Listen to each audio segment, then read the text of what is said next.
Bien, vamos a hablar ahora de la relación entre la función inversa y la idea de biyectividad, ¿no?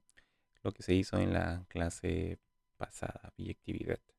Recordemos que biyectiva era una función inyectiva y sobreyectiva, ¿sí? Esa es una función biyectiva.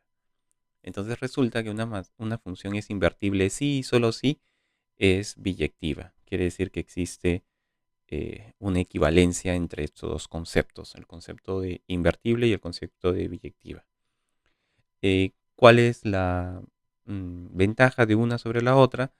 Eh, bueno, lo que pasa es que para que la función sea biyectiva, no necesitamos saber cuál es la función inversa, ¿no? Solamente tenemos que probar que la función cumple dos características, una es de ser inyectiva y la otra es ser sobreyectiva, ¿no? Que la imagen sea igual al conjunto de llegada.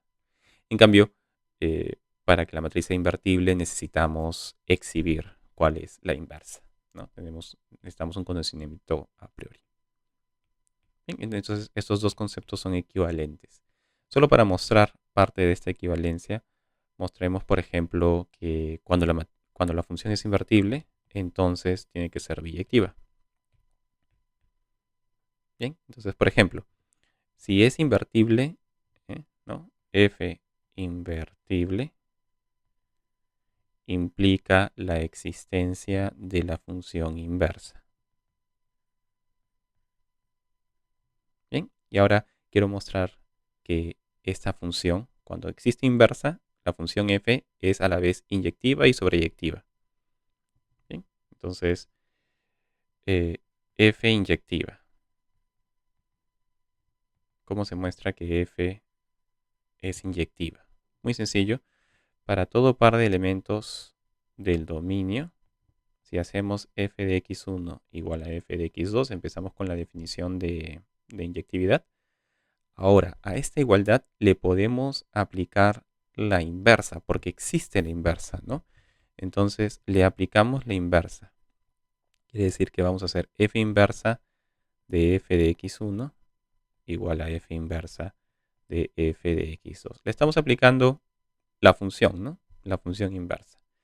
Pero como es función inversa, eso significa que el f de la inversa con la f se simplifica, f con inversa se simplifica, y entonces podemos concluir que al simplificar, x1 es igual a x2. Esa es la idea de la inversa, ¿no? Que la inversa deshace lo que la f hace y obtenemos la identidad, ¿no? Por eso es inyectiva.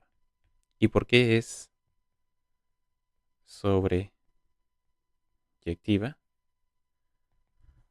Bueno, porque para todo y en el conjunto de llegada existe un x que vamos a definir justamente como f inversa de y. F inversa existe y y está dado. Entonces calculamos la inversa y ese va a ser el x, que por definición de función inversa, f inversa de y va a caer en a, ¿no? Entonces pertenece a tal que f de x, ¿quién es?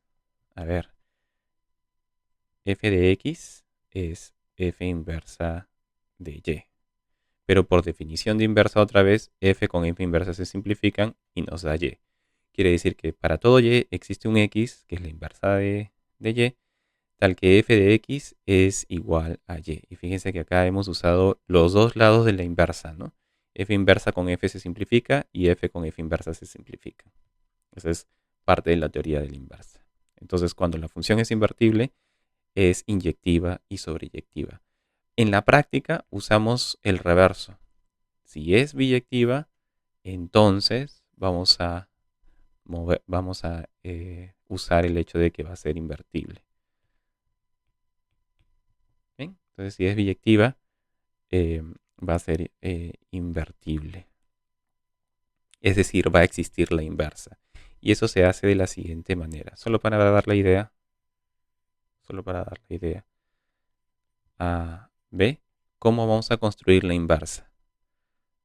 Si este es X y este es Y, este es Y igual f de X, entonces va a existir la inversa.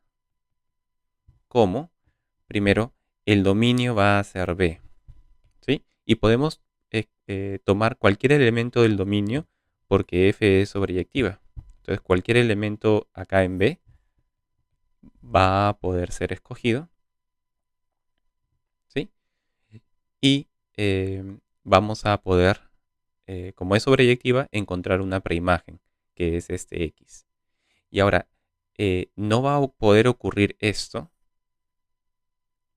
que sería que la función esté mal definida, ¿no? La función va a estar bien definida justamente porque es inyectiva, porque esto no puede pasar, solamente le debe corresponder un solo elemento. Y de ahí se va a poder calcular la inversa. Esa es, en principio, la idea, ¿no? De cómo se demuestra esto. Bien, entonces como ya mostramos anteriormente, toda función lineal es biyectiva y por lo tanto es invertible cuando m es distinto de 0. Y justamente como era invertible se podía calcular la inversa despejando x en y igual f de x. Eso fue lo que hicimos en el ejemplo anterior. Entonces veamos un par de ejemplos más de inversa.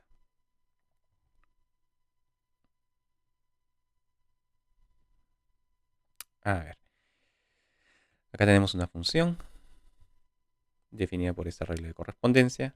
Nos piden primero calcular el b de manera que la función sea sobreyectiva. Es decir, necesitamos calcular el rango, ¿sí? Es necesario calcular el rango de la función y asignar b como el rango. Con eso sería sobreyectiva. Con eso bastaría.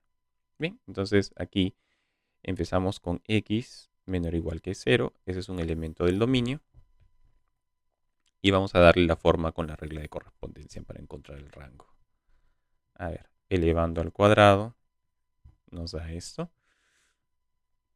Sumando 1 nos da esto. Y tomando la raíz cuadrada obtenemos f de x, es la raíz de x cuadrado más 1, que es mayor o igual que la raíz de 1, que es 1. Bien, entonces por lo tanto lo que necesitamos es que las imágenes sean de esta forma, ¿no? Necesitamos que b empiece en 1 cerrado y no tiene cota superior, se va hasta más infinito. Si definimos b de esa manera, entonces la función va a ser, eh, esta función será sobreyectiva. Bien, ahora nos piden probar que de hecho esta función es inyectiva.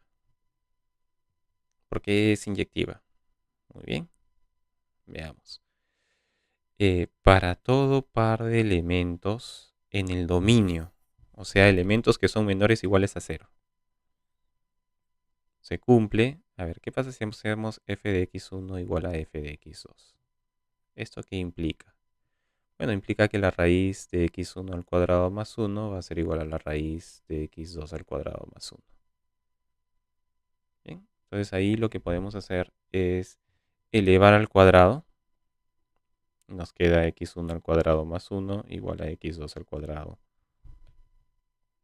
más 1. Cancelamos y nos queda x1 al cuadrado es igual a x2 al cuadrado. Y ahora si le sacamos la raíz cuadrada nos queda valor absoluto de x1 es igual a valor absoluto de x2. ¿No? Ya está. Pero los x1 y 2 son menores o iguales que 0. Y eso significa que el valor absoluto está completamente determinado. El valor absoluto de x1 tiene que ser menos x1 y el valor absoluto de x2 tiene que ser menos x2. Bien, entonces de esa forma llegamos a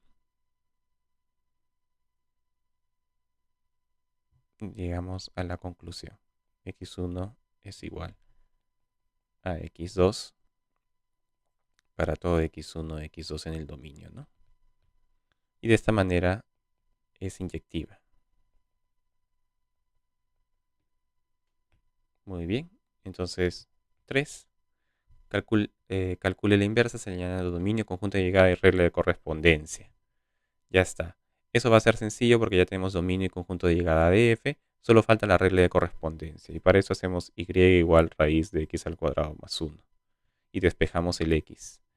Esto es y al cuadrado igual a x al cuadrado más 1. O sea que x al cuadrado es y al cuadrado menos 1. Y ahora tomamos la raíz. Cuando tomamos la raíz, nos queda más menos. Pero como es más menos, hay que escoger cuál. Pero como los x tienen que estar en este rango negativo, vamos a escoger en este caso el menos. Y eso nos da la regla de correspondencia. O sea, la inversa va a tener dominio de 1 más infinito, conjunto de llegada de menos infinito a 0, y regla de correspondencia f inversa de y va a ser menos raíz de y cuadrado menos 1. Bien, ahí nos podemos quedar.